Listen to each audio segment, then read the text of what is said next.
Okay, so thank you for attending and welcome to our webinar today on unleashing the potential of data-driven digital marketing in the post-Brexit world. A deep dive into social and email marketing for tech, engineering and manufacturing businesses. Yep, couldn't get much more niche than that. So we will go on now. I'm going to try and keep this as tight as possible because I know it's lunchtime and everybody would like to have their lunch. Okay, so good afternoon. My name is Phil. I'm from Baker Marketing, and we've been in the tech, engineering, and manufacturing marketing space as Baker Marketing for the last 3 years, but myself, I've been in around the tech, engineering and manufacturing markets for the last 20 something years, mostly within a marketing capacity, but actually physically getting hands-on with stuff as well. So we know we know the industries.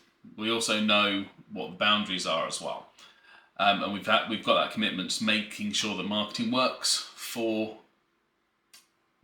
for the tech, engineering and manufacturing industries. One of the biggest problems that we have there is the fact that it can become quite pigeonholed and single channeled. We've tried to avoid that, and especially now with Brexit's ripple effect being truly felt some 3 years on. Obviously we had COVID in the way as well, and we probably would have felt this effect a lot quicker had we not had that in play. Doing the same old thing as you did before is no longer a viable method. Today we're going to look in particularly at email and social and how we can make the best use of both of those together. Okay, so as I said, we had COVID, we had Brexit, and there's been a seismic shift, but whilst at the same time it's something that's been evolving,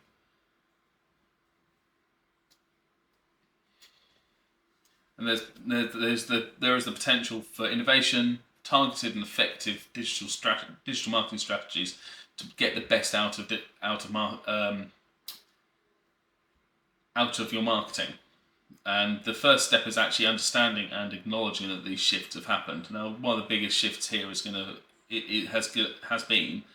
the fact that trading laws have changed. So that makes buying and selling into Europe a lot harder. Whilst at the same time you've got to communicate that to your potential customers, and maybe even refocus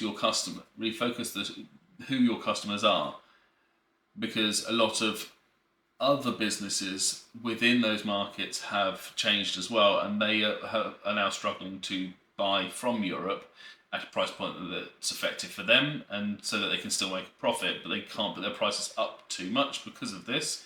So actually, realigning who you're selling to could well be part of that. One of the other things to consider is the fact that the UK has always been seen as a manufacturer and as engineering experts, albeit expensive ones. Now with trading laws and taxes coming in, that's changed quite a lot.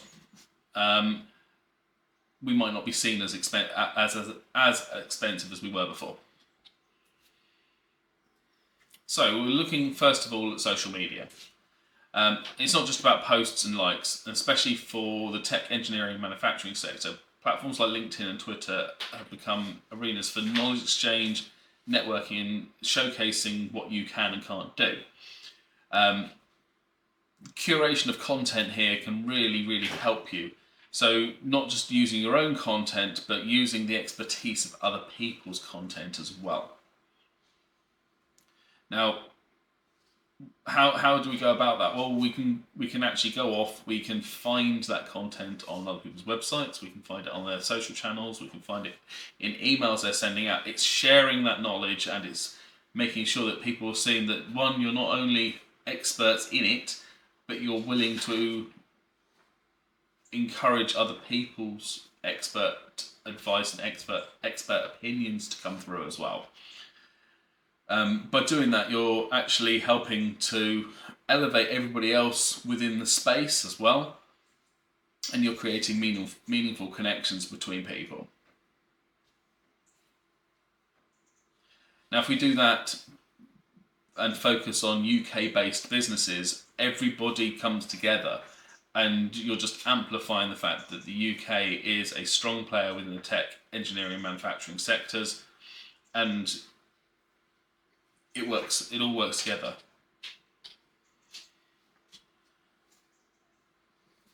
Email marketing. Email marketing has been around for as long as email has been around for. Now, when you think email marketing, the first thing that comes to mind is newsletters. And to be honest, they're boring. Nobody wants a newsletter about your business. Unless they're an investor in your business, unless they are on the board, they don't want to know the news. They want to know the stories about what's going on within the business, and they need to be told the stories in a creative way. Now, newsletter is dry, stories are interesting. It's something that people can buy into. If they can buy into the stories of the people behind the business as well, that really helps to sell what you're doing, sell your expertise in it as well. Add into that, if you can add value into that messaging as well, so that you're elevating what they do, how they work, it all builds up to people wanting to see your emails and actually opening them. The other thing to bear in mind is that Brexit whilst it came in 2020, and the ripple effect is being felt now, there is plenty of opportunity to still communicate about the fact that you are able to help people within, let's say you're a manufacturer in the UK, you are able to help engineering companies, tech companies, deliver on their product and deliver on their services on time and on budget, because you can't get things in from Europe. Shipping and transportation costs are through the roof. Time has gone up because things are getting delayed. And you can do all of that through tools like MailChimp, Sender, Sendinblue. There's loads of other tools out there. If you've already got a CRM in place, most of the CRMs will have that there ready and waiting for you as well. So if you've got, say, HubSpot, you can use that. We use Keep. I mean, Keep is primarily focused on marketing companies, but they all have this ability to send out emails to your audience. And how do we get that message out there? We can do that through data. Now, without data, you've got nothing. You don't have a story to tell. You don't have the ability to make well-informed decisions. In the words of W. Edwards Deming, he said, "Without data, you're just another person with an opinion." Add the data into that. You're not just a person with an opinion. You're a person with an informed opinion, and that somebody that should be taken seriously. Data empowers our strategies, and it offers insights that are actionable and predictive, because something has been done in the past, something can be repeated. You know the outcomes based on past activities, and you also know what things to avoid based on past activities, because the data is there to support it. We have these conversations with clients on a regular basis. Oh, we want to do this. So, okay, well, we've tried it, we've tested it again and again and again and again, and the same results always come out. And it doesn't matter what industry we focus on. It is a repeated. If we can repeat the same failure multiple times in multiple different ways, that particular activity is not a valid activity to be done for people. And actually, we document that so that people can learn from our mistakes, because marketing is actually about making mistakes as well. But those mistakes are only good if you capture the data as well to go with it.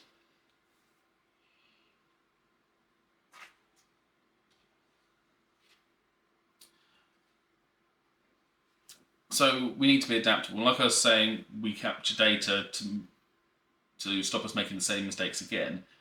Those mistakes help lead us towards making better decisions and being more adaptable with our marketing, and also being able to be responsive to changing markets as well. So following on from Brexit, everybody has had to be a lot more adaptable with what they're doing and who they're targeting. Because if before they were saying yes, we can ship it to anywhere in Europe, it's not a problem. We've got a fixed price to do that. Suddenly, there's change in tax laws. There's change in import taxes. There's change in shipping charges. There's fuel. Had the fuel crisis going on for what seems to be continuing to go on, and the price of fuel continues to go up. So actually, all the costs will continue to increase. With that in mind, you need to be adaptable in the messaging that you're sending. So using your social media channels, using your email marketing channels to communicate to your customers and communicate to your prospective customers as well. Educate them, nurture them along the way, and make sure that people, internally make sure that you've got a commitment to a continuous learning process, so that actually, as you're learning, you're able to communicate things quicker and more effectively. Now, being that the tech, engineering, and manufacturing market sectors are very closely aligned to universities in the UK, take advantage of that. As new things are coming through, make sure they're implemented, whether that's through marketing or whether that's actually on the shop floor. If it's on the shop floor, document it, tell people about what you're doing, tell people that you're actually working with X university, tell that story.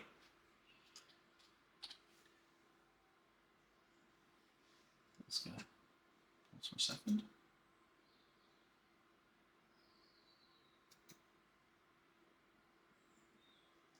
See if there are any questions, just drop them in the chat and we'll come back to them at the end. So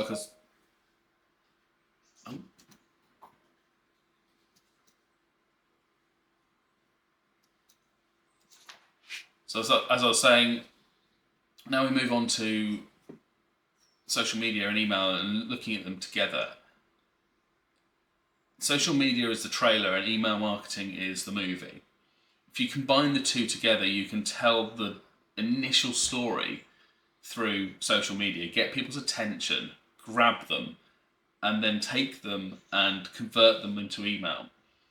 Once you've got them onto email, you can nurture them along the process and actually keep coming back to them over and over and over again, creating a holistic experience across both of those channels that allows you to engage quickly and then dive in deeper via email.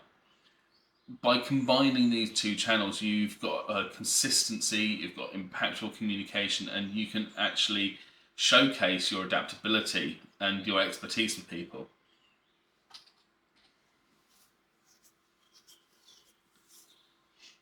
So what do we do? So to maximise our digital marketing impact, we must act decisively. We need to combine our robust data analysis, and we need to be consistent with our engagement. And we need to balance what we're doing and how we're talking to people across both local and global perspectives, so that we can chart a path forward, even in the world now post-Brexit. So first of all, be very mindful of data and be focused on getting data first, so that can be used to empower your decisions through testing. Celebrate the UK as a powerhouse for engineering, technology, and manufacturing sectors, but be the fact that we can supply the world, and the world should still be seeing us as that leader. Engage with other people through social. Engage with other companies through social as well, and actually bring everybody together to tell one big story. And with emails, use those to nurture people, use them to educate people. Once you've captured their attention through social and converted them into an email audience, make sure that they get the information they need to stay communicating with you, but also eventually to turn them into customers. So we're just going to take a little moment to go into one of our success stories for us. So Ma are a huge German company, and they had a small problem. The problem was the fact that they needed to communicate to the UK market that they had a local presence, that they had the instruments available here in the UK, that they had that everything spoke in a very anglicised way. Unfortunately, a lot of their marketing materials came through were very everything had a very German focus on it. Everything fed back to the head office, so that then fed back to head office to then come back out to the UK, which made quite a difficult customer journey for UK buyers. So we helped them. We recreated a lot of their marketing materials so that they could use them in the UK. We also worked with them to build a new UK focused website that was focused on just the products that they sold in the predominantly in the UK. We also helped them find a £4.5 million pipeline that they didn't know they had, and that was all in the data. They had a lot of data of past customers, current customers, prospective customers, vague inquiries, but they had them spread across multiple CRMs. We took all that data, combined it, and were able to score people based on their likelihood of conversion, and actually build them one clean data set that said, right, this is your pipeline with the potentials for conversion. So we're coming to the end now. Just a couple more pieces, a couple more slides really. Our industry stands at the intersection of challenges and opportunities, and that's for marketing, that's for technology, that's for engineering, and that's for manufacturing. With the right strategies, the tool sets and mindsets, we're poised to turn these post-Brexit challenges into success stories. We can do that. It can happen. It is already happening. The manufacturing industry for the UK has been ramping up over the last 4-5 years to somewhere that it hadn't been for a very long time. And it's great to see. As we wrap up, I'd like to direct you to a blog that we've put together. Actually, on the subject, it's got a lot of FAQs in there as well. It's a deeper dive into some of the strategies that we use and have just touched on today. Obviously, it's quite a long URL to try and type in, so you can just go to the Bacon Marketing website and go to the blogs. It's in there, or you can use the short link there, which is https://tli.sh/bx. Okay, so find me on LinkedIn, connect on there, and if you've got any questions afterwards, just drop